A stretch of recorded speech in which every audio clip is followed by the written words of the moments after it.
The first time I went to the Museum of Modern Art in New York, I was 12 years old. A few months before the pandemic, I taught a workshop in upstate New York, and I went back to the scene where I knew I would be an artist,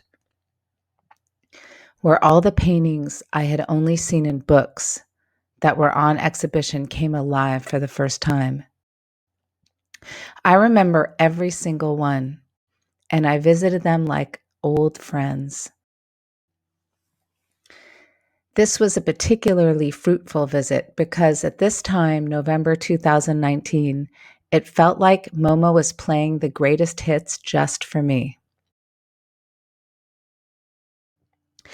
I remember standing in front of Rousseau's The Snake Charmer and learning that the tax collector in France who never left Paris took up painting after he retired, and I imagined him imagining these luscious jungle scenes with a nude on a chaise.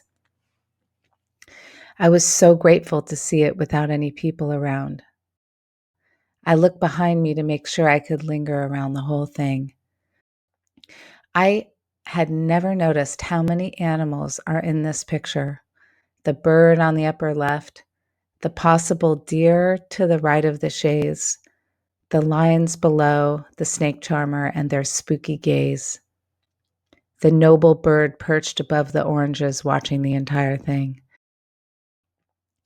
One day the great pause will be over, and we'll remember this time as a period of introspection, self-improvement, and isolation, to be sure.